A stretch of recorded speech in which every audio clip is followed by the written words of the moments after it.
Welcome back. We continue picking up the pieces of what the surge has left behind, and now we focus on our restaurants. They are still struggling. Some of them are just on the brink.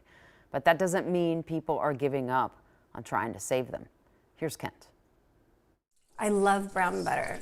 I always have some on hand just in case. There has always been a therapeutic quality to baking. And for me, it's always playing. For Zoe Francois. It's always the way that I express myself and the way that I soothe myself. Throughout Operation Metro Surge, the acclaimed cookbook author and TV host known as Zoe Bakes They need to just sort of melt on their own. has also used her famous kitchen to soothe others. I've been baking for our local teachers down the street. I've been delivering food to people that need it.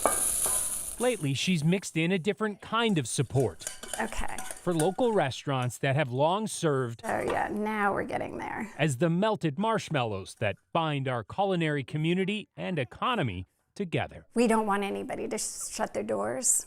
You know, we want to be able to provide enough funding that people can get through a week to stay open and get back on their feet. That's the premise behind the Salt Cure Fund, which launched at the end of January to support local restaurants impacted by ice. It's not just about funds, it's about action. And so for us, seeing that it's either a donate or dine out, putting those, as we like to call them, butts in chairs, is a really big piece of keeping the momentum going for restaurants. Co-founder Stephanie March says the fund has now surpassed $1 million raised, but she says restaurants have requested $4 million in grants, and time is running out. Rent has to get paid. There are people who are facing eviction from their restaurants. And so we're trying to get this enacted as fast as we can. That's why Zoe got to work in her kitchen And then we just start adding stuff. and beyond, Potato chips, organizing an old-fashioned bake sale lemon bars and toffee bars,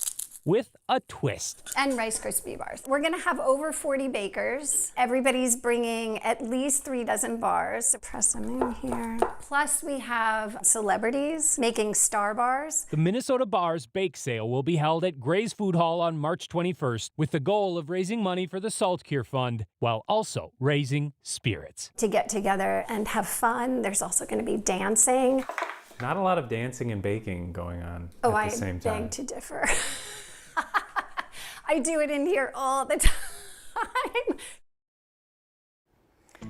Baking bars is the most Minnesota thing. Tickets for that bake sale go on sale this Friday. If you want to check it out, it sounds pretty delicious, or the Salt Cure Fund, you can do so on our website, carolyn.com.